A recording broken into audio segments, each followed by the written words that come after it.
15, Town Hall. I have just put in the chat for everyone some reminders for engagement. Please mute your mic if you are not speaking. Each presenter will be available for Q&A at the end of their section. You can ask a question by raising your hand with the raise hand button or by putting your question in the chat. With that, I think we will get started.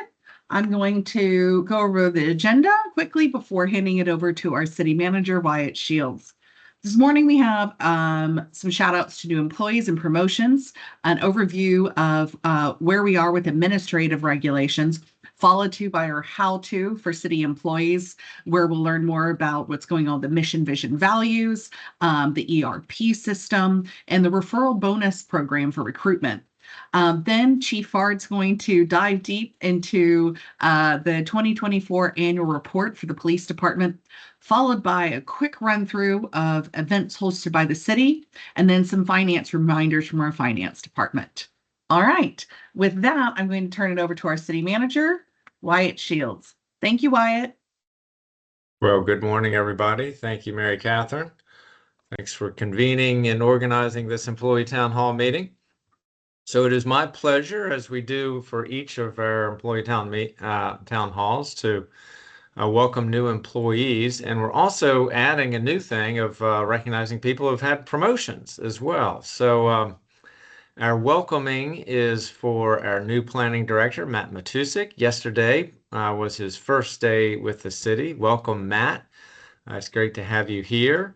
We also have Stephen Rosenthal is joining DPW as a maintenance worker. We have a new senior transportation engineer, Uros Jovanovic. Welcome to the City of Falls Church. Really look forward to working with you. Catherine Rasmussen is joining the city as a treasury intern. And Cassandra Herman is joining our Rec and Parks Department as a recreation specialist. And Lei Nguyen is joining the city as a Vietnamese outreach specialist. So welcome to all these excellent individuals who've joined the City of Falls Church recently. Really look forward to working with each of you all. And congratulations to Maria Rojas, who has a promotion to Manager of Legal Operations in the City Attorney's Office. Congratulations, Maria. And Melissa Ryman is promoted to be our Interim Director of Finance with Kieran Bawa's departure. And so, Melissa, thank you so much for stepping up in this important leadership role. And thanks to the whole finance team. We know that our finance team will be short-staffed for the coming weeks as we do the recruitment for a new finance director. And so ask everybody to do everything we can to support our finance department through that transition. So I wanted to talk about administrative regulations. As I think people have noted, we have our telework AR out for the 30-day public comment period, and comments are coming in on that. And wanted to just take an opportunity to put that telework AR into some context and invite Sharon to give us an overview of some of the other ARs that are in queue that we're working on right now. With respect to telework in particular, I do encourage employees to take a look at that and just note this is an important regulation for us. We have an AR that lays out sort of all the technical dimensions to telework in the city, how it's part of certain job descriptions, whether they're telework eligible or not. And then if you are in a position that is telework eligible, how you go about through filling out the telework form and making sure that everything is taken care of with that arrangement. In addition to those technical dimensions to it, we also wanted to articulate a bit more about the city's sort of posture towards telework. And that the policy makes a couple of statements about it, and I'll just note a few of those. One, it states very clearly that the city supports telework as a way to manage our workforce in a way that is effective for our employees, also effective for our workplace. We know that there are offices in this city where, because we're a growing city, for workplace management, telework is an important tool for us. And we also recognize in our AR for telework about the importance of in-person work and the collaboration, the relationship building, and the culture that's so important to all of us in terms of our workplace. And so the articulation of policy seeks an appropriate balance between meeting those different goals. We lay out a standard in this AR of 3 days in person for 2 days remote work. And we know we'll get comment on that, but we think what we're articulating is a standard where for employees that do do telework, that the majority of their time is here in person in the at City Hall or wherever your workplace is in the city. So we articulate that as a stance. And we also recognize in the policy that we have certain employees that live out of state. We have a number of employees that telework essentially 100% of the time. And so the policy will accommodate that. We also know that there are certain job descriptions where a supervisor and employee may want to have more telework than the 2 days a week. And the policy, there's a process by which that can be discussed with the supervisor, between the supervisor and HR, and appropriate adjustments can be made. But we do articulate a standard of 3 days in and 2 days per week of telework. We also articulate a standard by which Mondays and Fridays are treated as not regular, recurring, sort of both days of the week for telework. And that's really to address an equity issue that we do hear from members of the workforce as well. So wanted to just make sure that people are aware of that. I encourage people to read it. And we're in the 30-day comment period. And we do want to get comment on that. There might be some opportunities, and Sharon could speak to this of if there's going to be some additional outreach on this one or other ARs as they're going through the process. But we do want to, once that comment period is closed, then make decisions appropriate, and then get the ARs finalized and published so that they'll be our policy going forward. So Sharon, I appreciate your work on this, and LaTanya and the entire HR team. Sharon, is there anything you'd like to add on our AR process?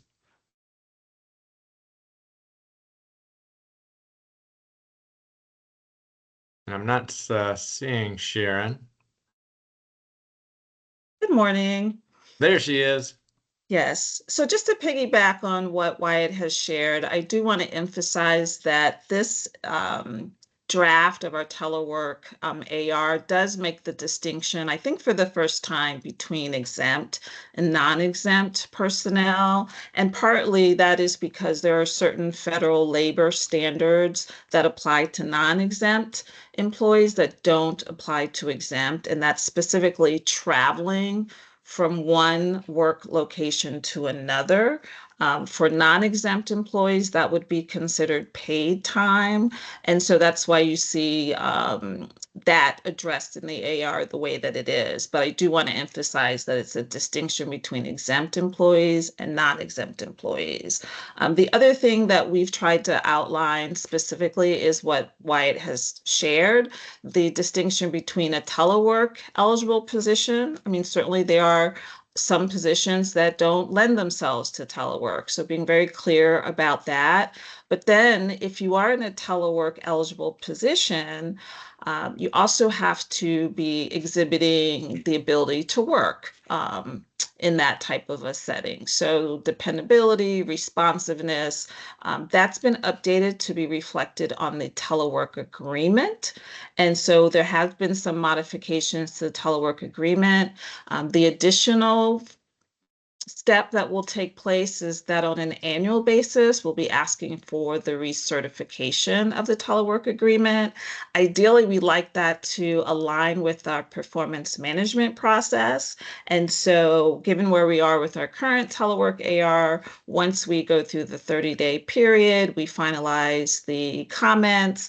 We would like to host some information sessions to answer any questions that folks may have. And we would be reissuing the telework agreement for those individuals that are in telework eligible positions.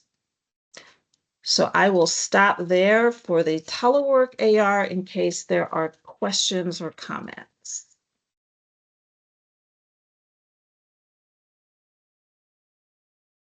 All right, well, Sharon, thank you for that additional context and information. And Mary Catherine, I'll turn it back over to you, and I appreciate the time to speak about this. The AR update is one of the top initiatives of the city in terms of our progress and moving forward.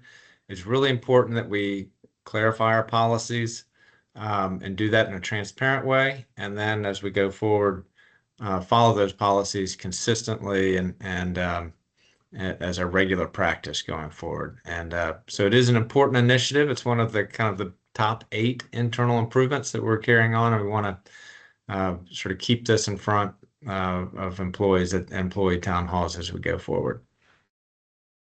Thank you so much, Sharon. Thank you, Wyatt. And as we stated at the beginning, if you do have questions during this, you can put in the chat or raise your hand.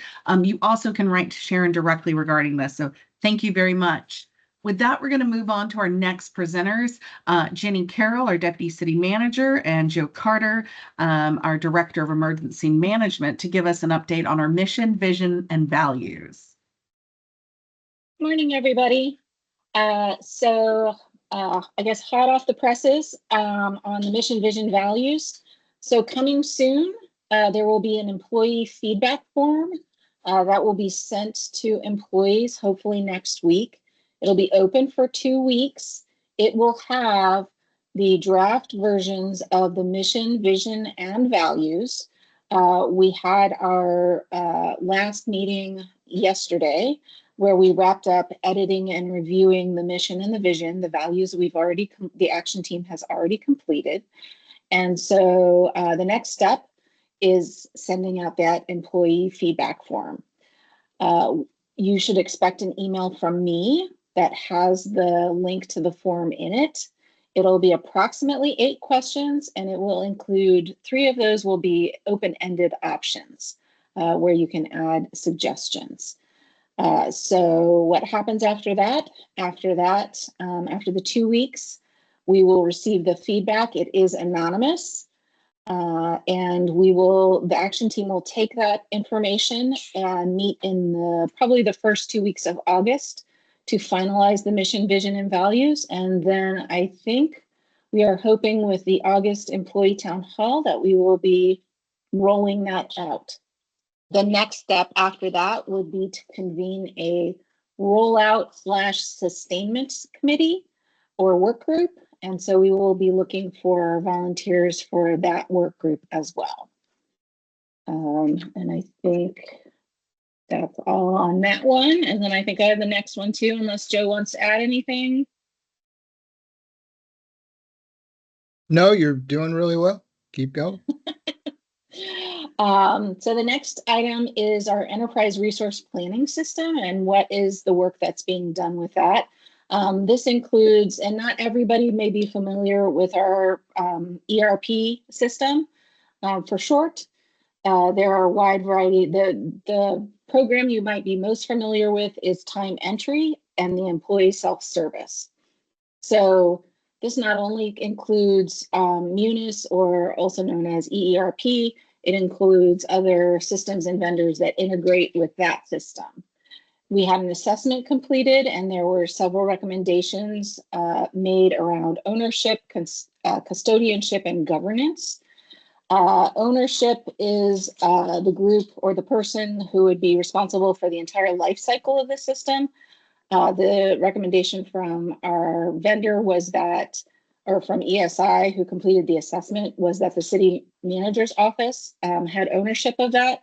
And so I will be the designated person who will be the owner of the system. The governance portion is would be a group of people who are responsible for a systematic approach to planning, budgeting, and prioritizing the system changes. We will have 2 levels of that. The first level is the governance committee. We have already started that committee. We had our first meeting last week where we reviewed our charter. That is a much smaller group. They are responsible for the direction, oversight, and accountability of the system. And that includes the DCM, which is me, our Chief Financial Officer, which would be Melissa in her interim position, our Chief Technology Officer, which will be Nate Dupree, the Treasurer, which is Jody Acosta, and our Human Resources Director, which is Sharon Gibson. So those 5 people will sit on the governance committee. Their first order of business will be to complete the ERP system management master plan, and that will happen. We'll start working on that at the end of July, probably into August. We will also have ESI, the company that completed the assessment, will be providing some consultation and advice on that portion, along with setting up the control board, which is the second level of governance. And this board will manage the configuration, implementation, and it's more operational. And that will be a much larger group and will include staff that may be frontline staff who work more in depth or may be super users of the ERP system. And then finally, custodianship. That is the group that would be responsible for the technical administration, and that will reside with the Information Technology Services Department, so ITS. And we would, I don't know if I mentioned this before, but the convening of the control board, that larger group, will happen after the governance committee has completed the master plan. So that board will probably be convened sometime in September, October. So that is an update for both of those items. I think I'm in my time frame. So, and if there are any questions, I'm happy to answer those. Yeah. Does anyone have questions for Jenny regarding either of the areas she presented? You can put your questions in the chat or raise your hand. All right. If you do have questions later, you can always go back and email Jenny and reach out to get any clarifications on things. We're going to keep moving on. I'm going to turn over to Megan DeSell to talk about the recruitment and the referral bonus program. Megan. Thank you so much. Can you hear me okay? I'm having some headset issues earlier. Good. Thank you so much.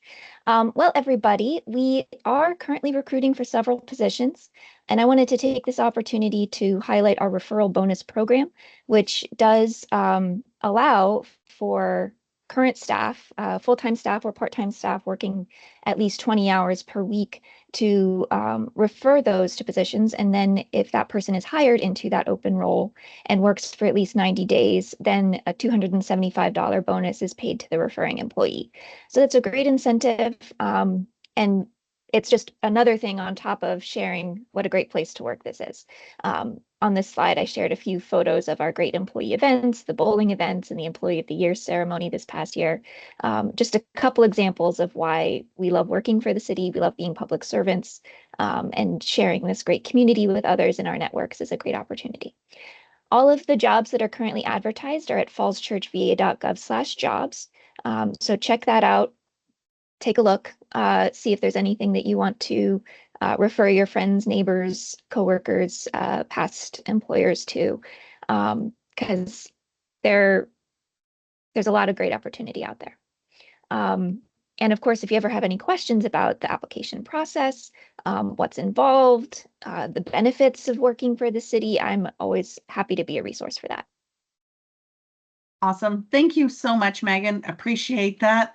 We are going to keep rolling along. And next, I invite Chief Fard to come share with us some highlights from the police department's 2024 annual report.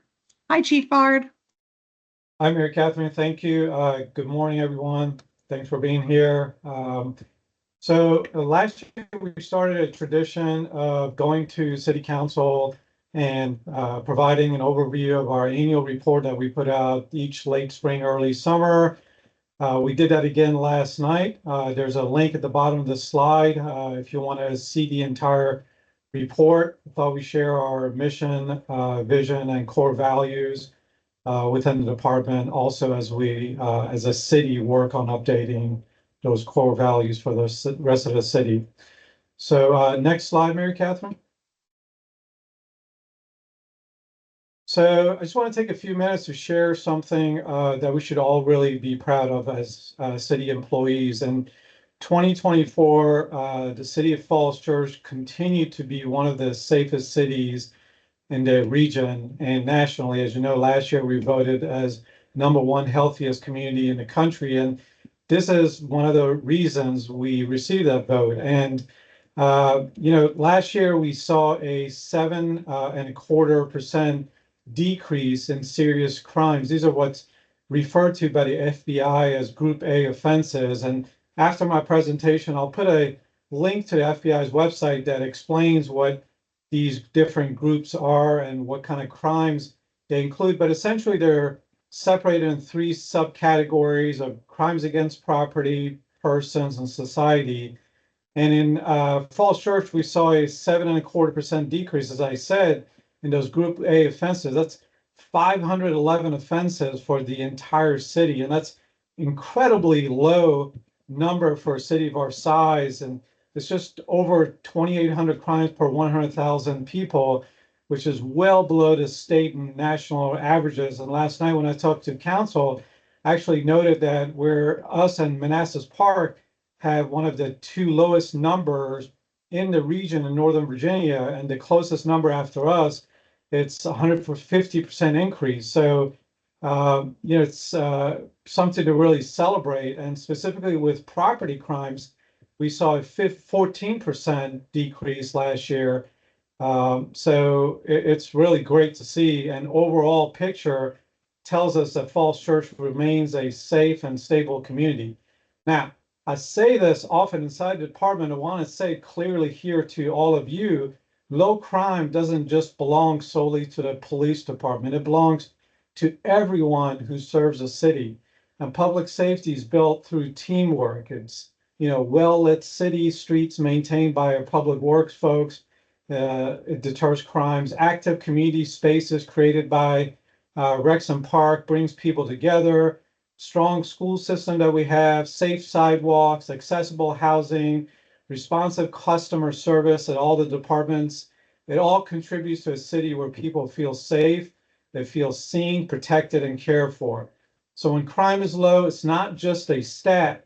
It means that residents are more willing to attend events, open new businesses, send their kids to the park.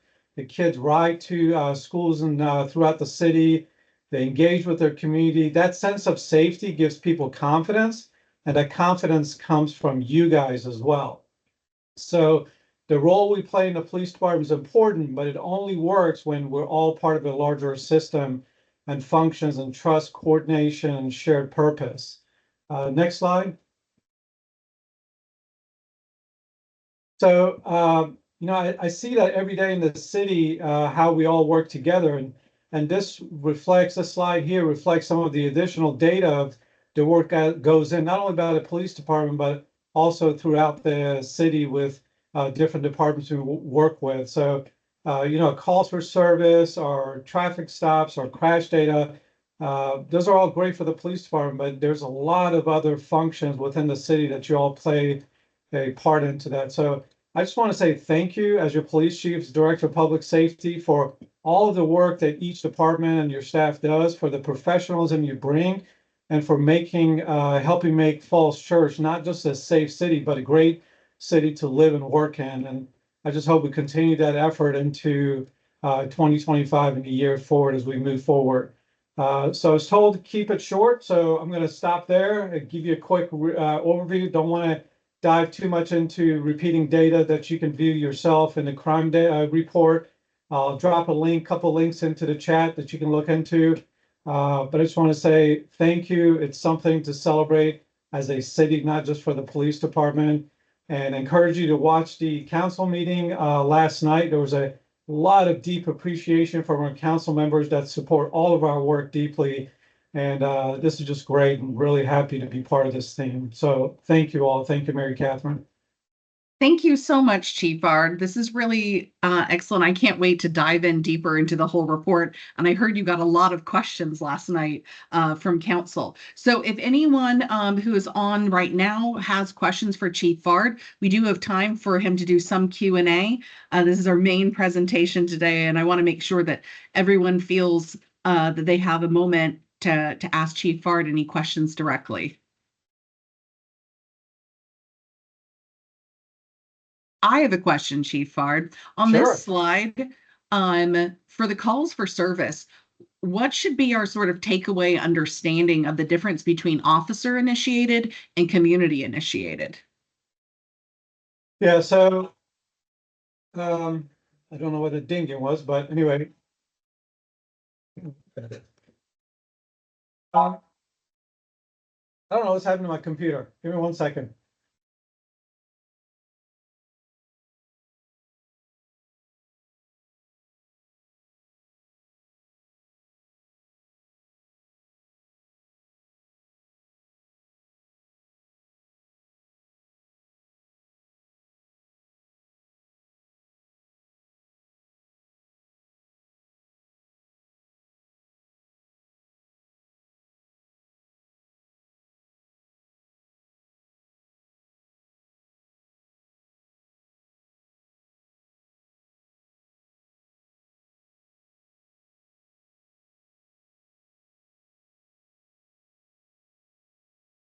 While the chief is working through technical difficulties, I love getting to say that.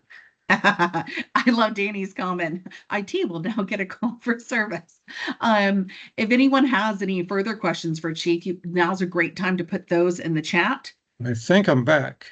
He's back. I don't know what was happening with my computer. Anyway, sorry about that. So the chart that shows under 2024, 30,779. So 7,050 of those calls were calls we received through 911 and non-emergency calls. So those are what we call community initiated calls, where folks are calling us and we have to go to those calls. The remaining calls that you see, the 23,720 calls, those are officer initiated calls. So these are our traffic stops, these are subject stops, these are, flag downs, folks come through our front doors and ask for services, and our officers initiate them. These are foot patrols, bike patrols. There's a lot of self-initiated activities that we capture. So it is important data because it reflects the workload that we have to maintain. I often get a question from council and community members about how many officers do we need? Because there's a lot. If you Google how many officers do we need, there's a lot of information out there that's not really supported by data. There's a lot of workload and workforce modeling for staffing in police business. And that data that we're seeing on this graph with the calls for service is really important in answering those questions in terms of how many officers a jurisdiction needs, because we have workload that we can't control. For example, the community initiated workload, and the data is important in determining our staffing levels that are needed in a jurisdiction. So thanks for the question, Mary Catherine. I don't know if there's any other questions. I'm happy to dive in. There was a lot of questions last night from council about our traffic safety efforts, what kind of wildlife calls we go on, our accreditation processes. There was a lot of variety of questions from council, hence the community, about what the police department is doing. We'll put a plug-in just because I saw another plug-in in the chat. We have our National Night Out coming out. First Tuesday of every August, the communities get together and We work towards crime prevention and community engagement. So this year it's August 5th, Tuesday, from 6 to 8 p.m. Over here at Cherry Hill Park. If you weren't at the event last year, we did have a dunk tank. I had to bribe one of my kids to come out and get into that dunk tank. Wyatt, I think, got into it. I think so. I think the mayor got into it. So if there's any volunteers, I think I see Danny Schlitt in the chat. So I think Danny volunteers, maybe the city manager will be back. Any other volunteers, let me know. We're looking for people to get in a dunk tank, but hope to see everyone there engaging with the community.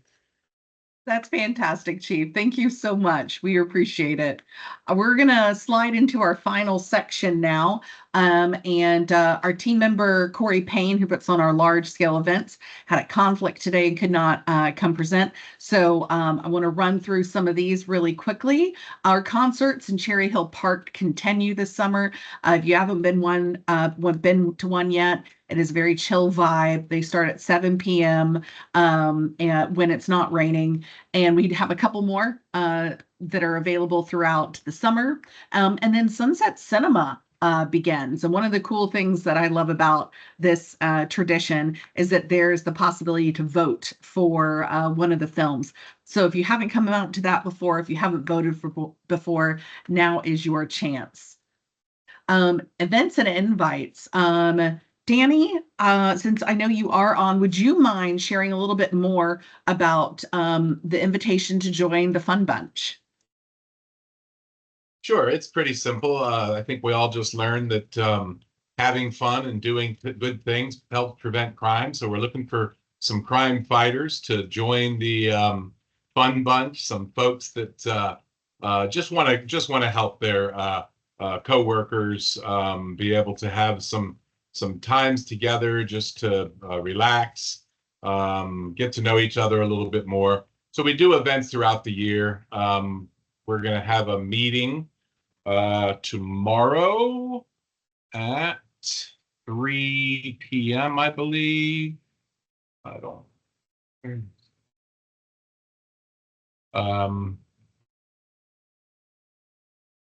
it's scheduled. Oh, 3 o'clock today. 3 o'clock this afternoon. It just give people the opportunity to join the group that helps put some of these activities on.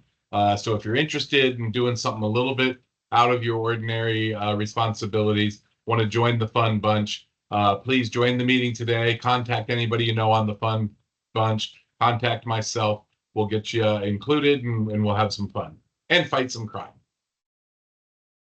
I love that it now includes crime fighting. That's fantastic. Thank you so much, Danny. And talking about crime fighting, as Chief Farr just mentioned, one of the great ways that we build a safe community is through connection between the police department and our community. So I do hope that everyone will come out on August 5th. Last year, I heard it was a great time, and it looks like Chief's taking volunteers for the dunk tank. With that, I'm going to turn over to our last slide and ask colleagues from our finance department to share a little bit more about these finance reminders as we close out the 2025 financial year. Okay, I guess I'll start off as Jim Wise, purchasing agent. Happy Tuesday, everybody. Back in May, you should have received an email from Melissa Ryman with important dates for the closing out of fiscal year 25. 2 of those important dates are just around the corner. Thursday of next week, the 24th, is the last day to submit invoices that are against the FY25 budget. Please work with your vendors and contractors on these matters. If you look like you're going to have invoices that won't come in by the 24th, please notify finance.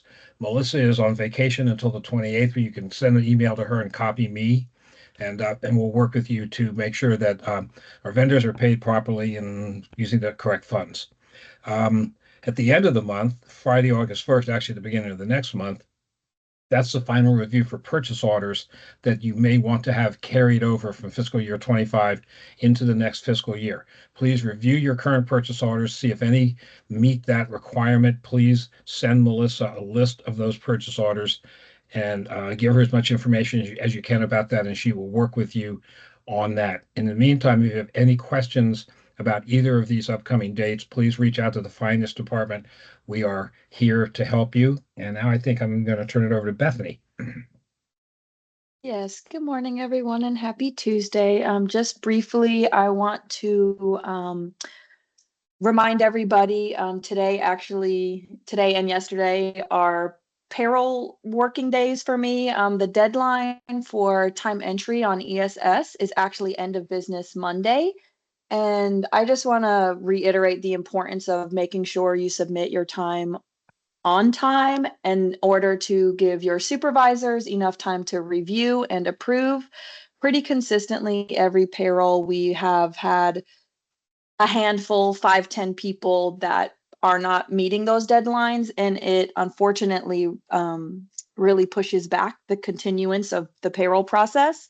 And just for consistency, please make sure that you submit your time before end of day, like I said, to give your supervisors enough time to review and approve your time entry. And on another note, if you're going on vacations for the summer, or if you are unexpectedly out, please do your best to forward, if you are in the supervisor role, to forward your approvals on ESS and in order so that we are not missing anybody's time. And with that, you will also need to remember that when you return from your vacation or your leave, that you will have to remove those those forwardings. It doesn't kind of cut off automatically. If you set your approvals to be forwarded, you'll also have to go in and have those removed. And if you're processing your forwarding through ESS, you'll again go on ESS to remove those. If you're requesting through IT to have your approvals forwarded, you will need to submit another IT ticket in order to have those switched back. Yeah, so I appreciate everybody's help with this. I know everybody likes to be paid on time, so your help helps me to help you get paid in a timely manner. There's a lot that goes into it. There's a lot of back and forth, a lot of questions. So if everybody can just, do their part and try to work with that deadline, it would be greatly appreciated. Thank you. Bethany and Jim, thank you so much for those reminders. It is really useful for us. As we close out, I want to say a big thank you to all of our presenters today. We appreciate the time and effort that goes into this. I want to also thank everybody who came on today. This is my 12th town hall with the city, and it is the highest number that we have had so far in attendance in the last 12 months. We have 94 folks. So please do continue to attend and to share this meeting with other people. It's a great time for us to come together and to share information. So thank you. Have a great rest of the day in your July, and we'll see you in August. Thank you.